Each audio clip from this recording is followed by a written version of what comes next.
अस्सलाम वालेकुम students, welcome back. हमारे discussion ninth class math chapter number 1 real number पे डिस्कशन जारी है, जिसमें हमने एक्सरसाइज नंबर 1.1 से लेके 1.3 तक 1 बाय 1 क्वेश्चन सॉल्व किए और रिव्यू के भी पहले 6 क्वेश्चन सॉल्व कर लिए। आज इंशाल्लाह क्वेश्चन नंबर 7 से लेके क्वेश्चन नंबर 10 तक 1 बाय 1 क्वेश्चन सॉल्व करेंगे। तो इसको क्वेश्चन नंबर 7 के 3 पार्ट है। इसका फर्स्ट पार्ट देखते हैं। हमारे पास लिखा हुआ है simplify the following. Simplify the following, इनको क्या करना, मुख्तसर करना हमने। देखें यहाँ पे स्टेप नंबर 1 में हमारे पास यही आ जाएगा, यानी क्वेश्चन जो दिया होगा उसको एक दफ़ा आप लिख लें तो ज़्यादा बेहतर है। तो इसके बाद अब देखें, यहाँ पे आपको पहले भी बता दिया है कि अगर यहाँ पे हमारे पास 5 आ रहा है तो इसका मतलब असल में क्या होता है 1/5। अगर यहाँ पे 3 आ रहा है तो इसका मतलब यहाँ पे क्या आएगा 1/3।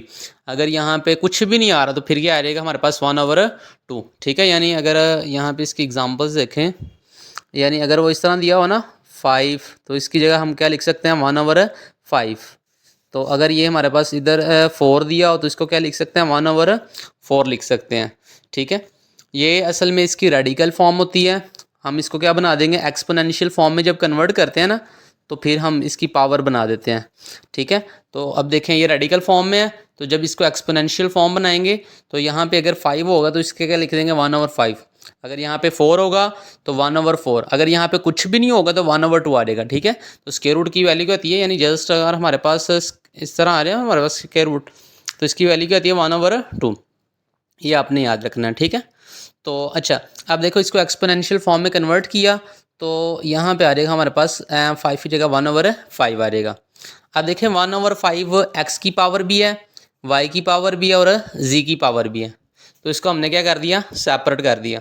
अब देखें एक्स की पावर 15 थी ना, तो इसके ऊपर 1/5 लिख दिया। वाई की पावर 35 है, उसकी पावर भी 1/5 आ जाएगी। जी की पावर 20 है, उसकी पावर भी 1/5 अलग अलग लिख दी। ठीक है, ताकि क्या कर सकें, हम कटिंग कर सकें। अब देखें 5 1 ज़ार 5, 5 3 ज़ार 15, तो x की पावर कितनी आ जाएगी हमारे पास 3 आ जाएगी।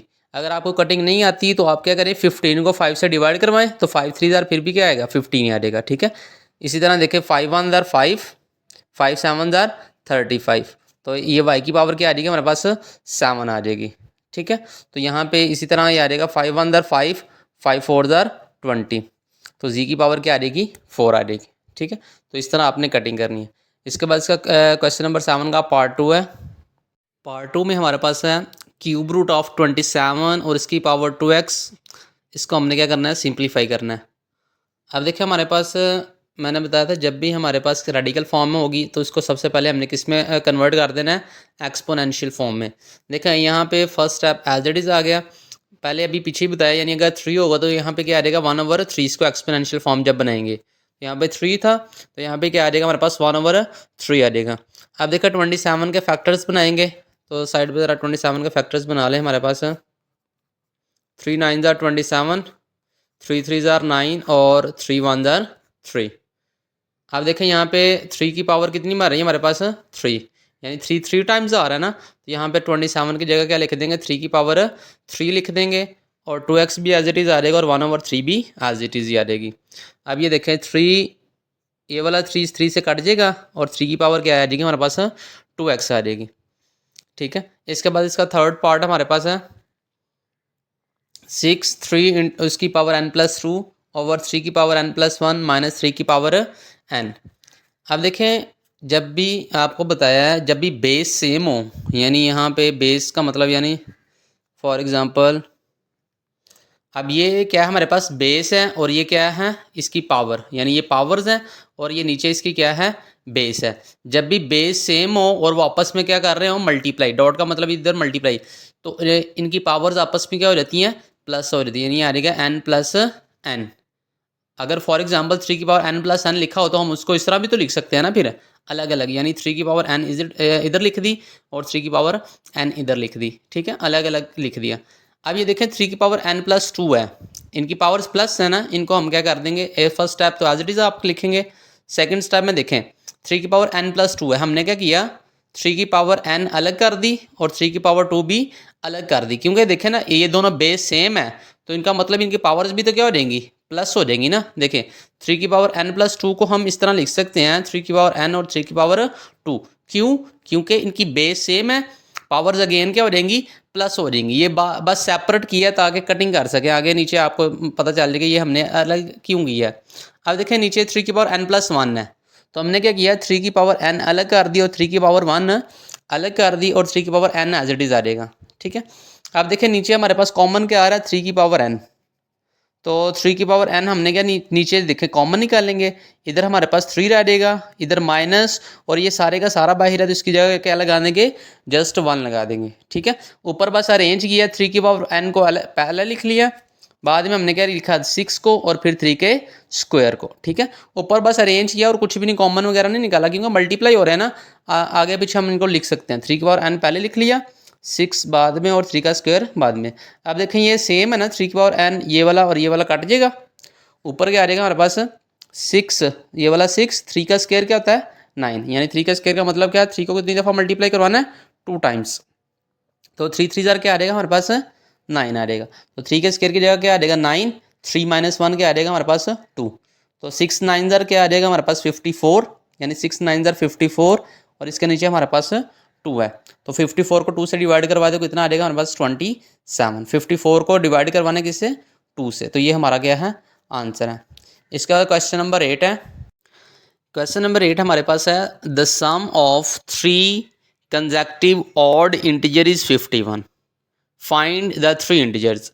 यानी ऐसे हमने इंटीजर्स फाइंड आउट करने हैं ऑड, ऑड मीन जो 2 पे डिवाइड नहीं हो सकते, मिसाल के तौर पे 1 3 5 7 9 11 13, ये सारे क्या हैं ऑड इंटीजर्स हैं, यानी ये हमारे पास ऑड इंटीजर का सेट आ जाएगा 1 3 5 7 9 11 13 15 17 19 अप टू 100।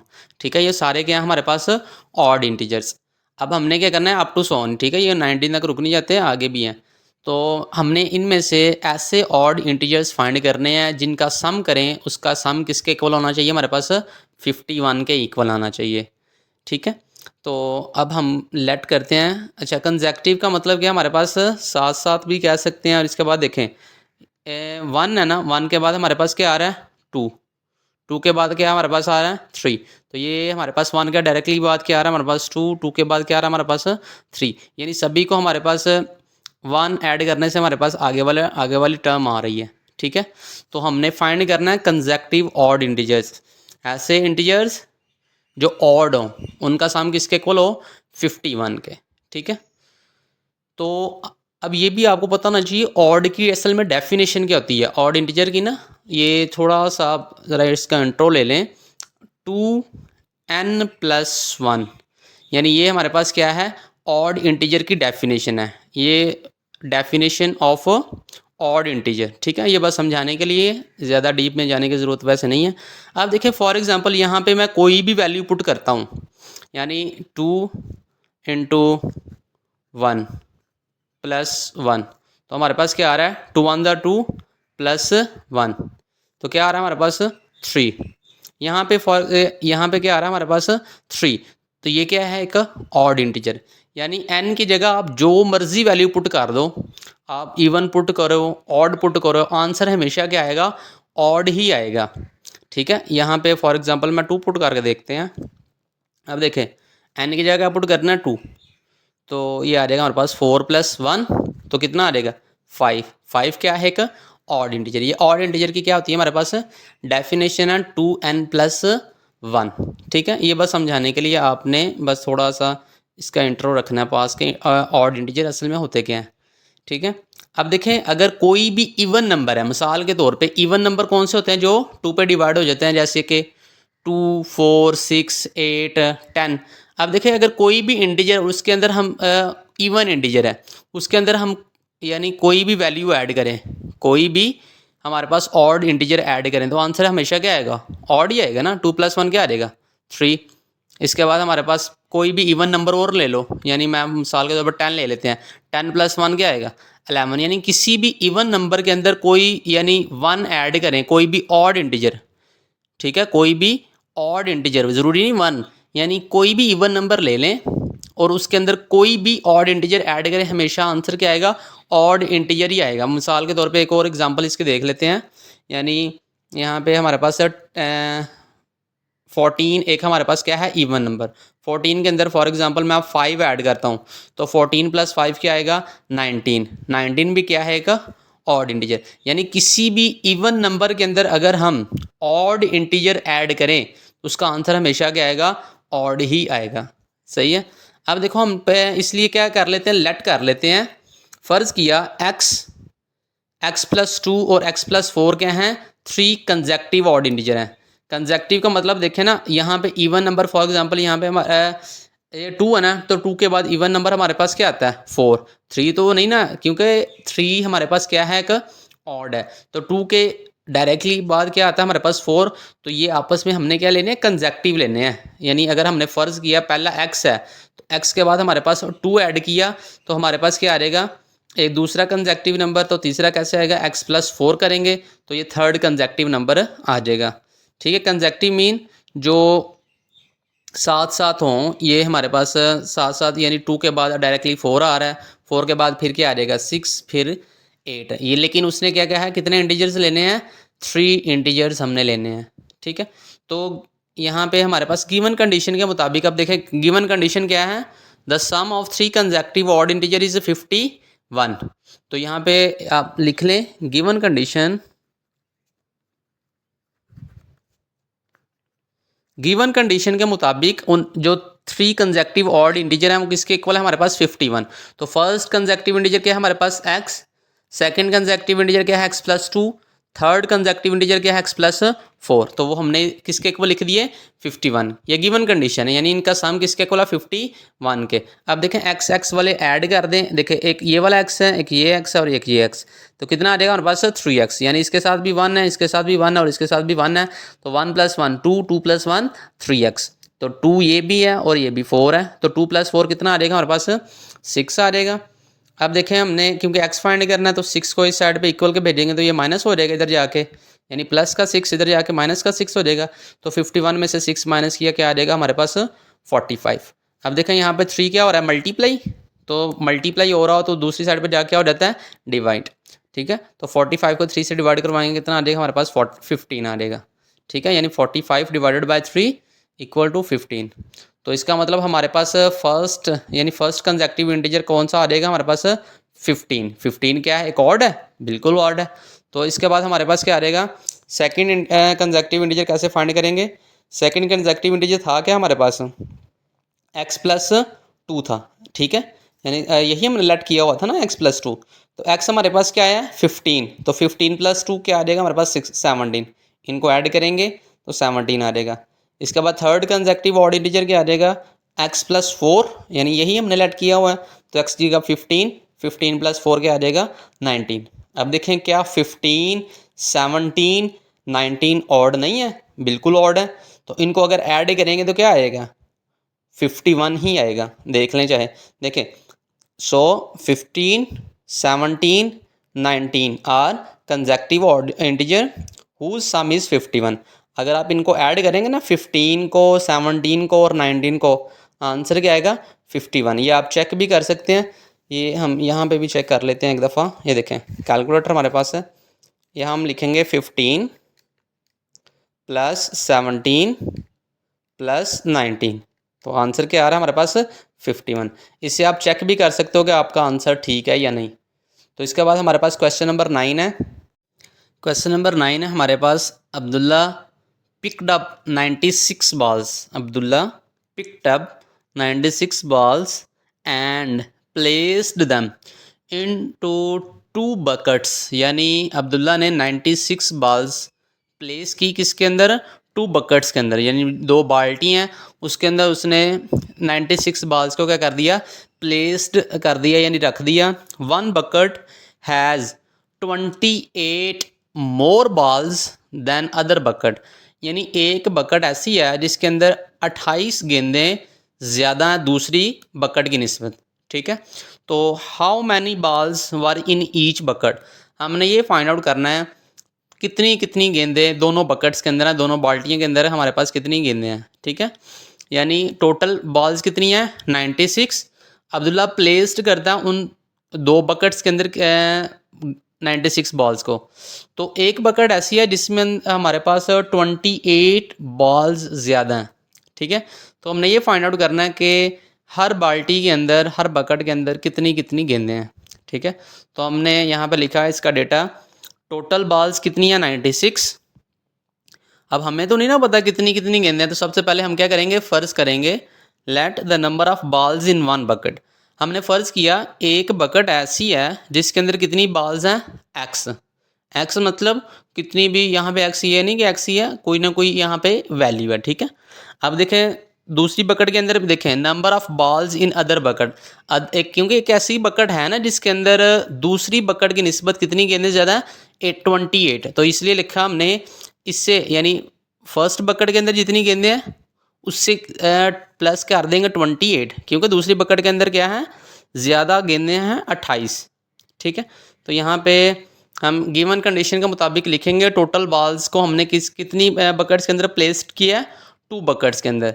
तो फर्स्ट बकेट के अंदर फ़र्ज़ किया इतनी गेंदें हैं और सेकंड बकेट के अंदर फ़र्ज़ किया ये है, यानी x प्लस 28, क्योंकि सेकंड बकेट के अंदर 28 बॉल्स ज़्यादा हैं। तो यहाँ पे 96 एज इट इज़ आ जाएगा, x प्लस एक्स क्या हो जाएगा हमारे पास 2x और 28 एज इट इज़। अब देखा 28 यहाँ पे प्लस हो रहा है, इक्वल के साइड पे माइनस हो जाएगा। 96 में से 28 माइनस किया तो कितना आ जाएगा 68 आ जाएगा। अब देखा यहाँ पे 2 मल्टीप्लाई हो रहा है ना, तो इधर जाकर डिवाइड हो जाएगा। तो 68 को डिवाइड करवाएंगे 2 से तो कितना आ जाएगा 34। यानी एक ऐसी बकेट है जिसके अंदर कितनी बॉल्स हैं 34। तो ये हमारे पास देखें फर्स्ट बकेट आ गई, यानी let the number of balls in one bucket. एक बकेट के अंदर यानी एक्स फाइंड किया ना, तो कितना आया आंसर हमारे पास 34 आया। तो इसका मतलब एक बकेट के अंदर तो 34 है, तो फिर दूसरी बकेट के अंदर 28 मोर है ना, यानी अगर 34 एक बकेट के अंदर तो दूसरी बकेट के अंदर 28 इससे ज़्यादा है। तो हम जस्ट क्या करेंगे इसमें ऐड कर देंगे। देखें number of balls in one bucket तो 34 आ गया, ये तो ठीक है। अब देखें number of balls in other bucket कितनी है, x प्लस 28, ये हमने लेट किया हुआ था। तो x का आंसर क्या है 34 और ये 28, तो इनको ऐड करेंगे कितना आ जाएगा 62। यानी एक अब ऐसी बकेट है जिसके अंदर 34 बॉल्स हैं और एक ऐसी बकेट है जिसके अंदर कितनी है 62, ठीक है। अगर आप इन दोनों को ऐड करेंगे तो आंसर फिर क्या आएगा 96। तो इसके बाद हमारे पास क्वेश्चन नंबर 10 है। क्वेश्चन नंबर 10 हमारे पास है Salma invest ₹350,000 in a bank. यानी सलमा ने 3,50,000 रुपये एक बैंक में इन्वेस्ट किए हैं, which paid simple profit at a rate of 7/1/4%। इसे कैसे पढ़ते हैं 7/1/4% पर एनम, ठीक है। आफ्टर 2 years 2 साल बाद the rate was increased to 8% per annum. पहले जो रेट ऑफ इंटरेस्ट था कितना था 7/1/4% था, लेकिन 2 साल बाद रेट ऑफ इंटरेस्ट क्या कर गया, इंक्रीज़ कर गया, 8% हो गया। पर एनम का मतलब हर साल। Find the amount she had eight the end of 7 years। यानी हमने ये अमाउंट फाइंड करनी है, टोटल अमाउंट फाइंड करनी है 7 सालों बाद कितनी अमाउंट हो जाएगी। असल में बैंक वाले भला क्या करते हैं, जब भी आप ये एक सेविंग अकाउंट होता है, यानी उसमें अगर आप उनका क्राइटेरिया होता है कि अगर 5 साल के लिए अपनी रकम जमा करवाएं तो आपको इतने पैसे एक्स्ट्रा मिलेंगे। यानी फॉर एग्जांपल अगर 1 लाख जमा करवाया आपको 5 साल बाद 1,20,000 1,00,000 मिलेगा इसका। तो वो क्राइटेरिया आता है, यानी इंटरेस्ट कहते हैं सूद को। अगर आपने 1 लाख रखा है आपको 5 साल बाद जी आपको डबल यानी 2 लाख मिलेंगे, 1.5 लाख मिलेगा, ये उनका क्राइटेरिया होता है बैंक वालों का। तो इसी तरह ये कह रहे हैं सलमा ने इन्वेस्ट किया 350,000, 3,50,000 रुपये उसने बैंक में इन्वेस्ट किया एट द रेट ऑफ 7/1/4। 7, इसे उर्दू में 7 सही 1/4% पढ़ते हैं, इंग्लिश में 7/1/4%। हर साल यानी वो सूद लेती है यानी इस रेट के ऊपर 7/1/4% के लिहाज से। लेकिन 2 सालों बाद क्या होता है, रेट ऑफ इंटरेस्ट इंक्रीज़ कर जाता है, 2 सालों बाद 8% हो जाता है। तो हमने फाइंड करना है 7 सालों बाद उसकी कितनी रकम हो जाएगी, यानी 3.5 लाख है तो 7 सालों बाद उसका 5 लाख हो जाएगा, 6 लाख हो जाएगा, 7 लाख हो जाएगा। ये हमने फाइंड आउट करना है। अब देखिए हमारे पास इसके सोल्यूशन में आ जाते हैं। सोल्यूशन में हमारे पास प्रिंसिपल अमाउंट कितनी दी हुई है 350,000, यानी जो उसने इन्वेस्ट किया वो कितना है 3,50,000 रुपये।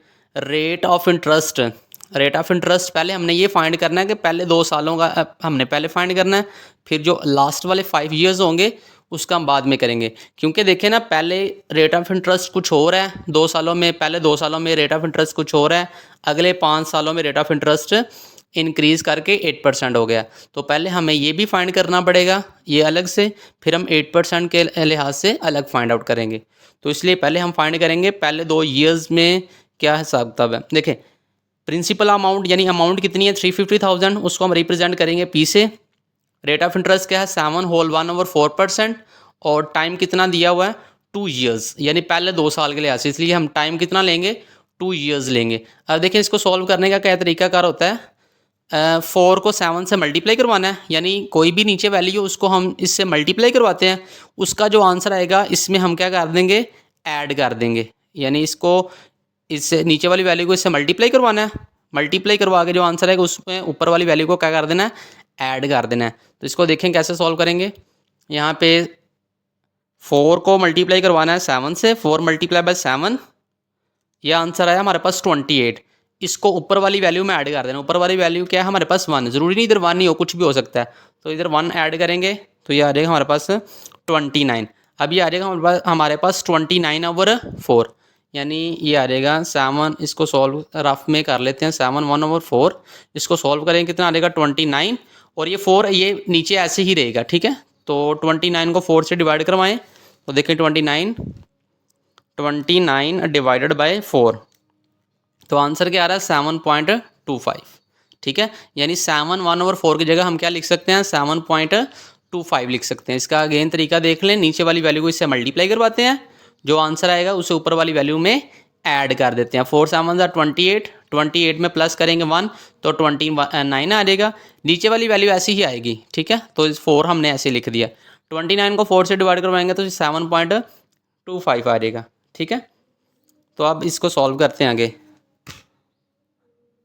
अब देखिए सिंपल इंटरेस्ट, इसका क्या फार्मूला था, यानी ये सिंपल इन्होंने वर्ड यूज़ किया इधर सिंपल प्रॉफिट का, इधर सिंपल प्रॉफिट का वर्ड यूज़ किया। आप लोग सिंपल प्रॉफिट लिख लो या सिंपल इंटरेस्ट लिख लो, बात एक ही है, ठीक है। तो सिंपल इंटरेस्ट का फार्मूला क्या आ जाएगा पी यानी principal amount multiply by rate multiply by time divided by 100। तो ये आ जाएगा हमारे पास प्रिंसिपल अमाउंट हमारे पास क्या है 350,000, रेट ऑफ इंटरेस्ट क्या है 7.25, और टाइम कितना दिया हुआ है 2 ईयर्स, ठीक है, डिवाइडेड बाय 100। तो ऊपर वाली वैल्यूज़ को मल्टीप्लाई करवा के 100 से डिवाइड करवाएंगे तो ये आंसर आ जाएगा, ठीक है। पहले इसको इससे मल्टीप्लाई करवाना है, चलो एक दफ़ा कर ही लें इसको भी। देखें मल्टीप्लाई करवाएंगे 350,000 मल्टीप्लाई क्या करवाना है हमने 7.25, फिर इसको मल्टीप्लाई करवा देना है, ऊपर वाली और वैल्यू कौन सी हमारे पास 2, ठीक है।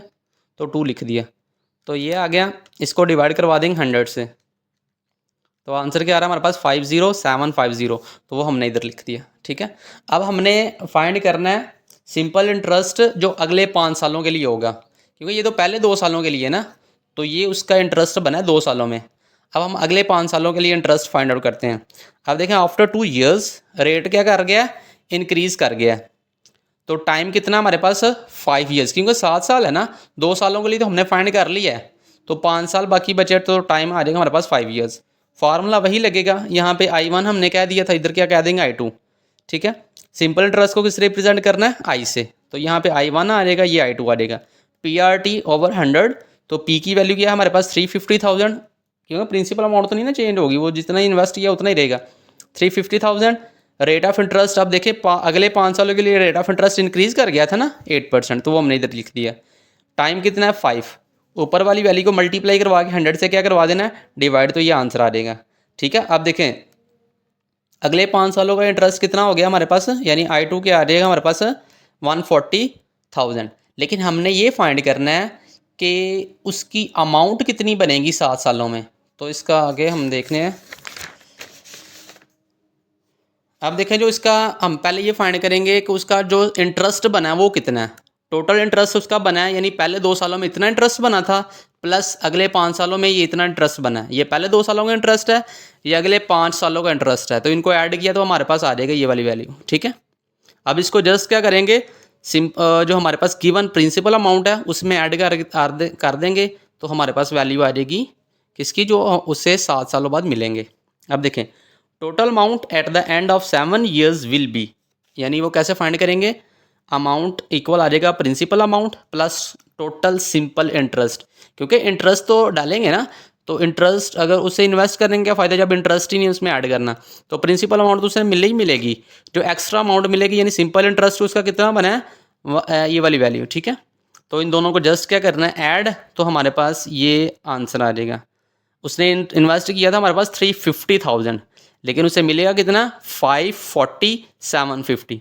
ठीक है, 5,40,750 मिलेंगे। उसने इन्वेस्ट सिर्फ 3.5 लाख किया था, लेकिन उसे डबल होके, डबल तो नहीं कह सकते लेकिन डबल से थोड़े से कम है, यानी देखिए 5,40,750 उसे मिलेंगे। तो यही उसकी क्या है आंसर है। अच्छा स्टूडेंट्स, आज के लिए इतना ही। अगर आपको आज की वीडियो अच्छी लगी है तो अपने क्लास वालों में शेयर करें और अपना ख्याल रखें। ओके, अल्लाह हाफिज़।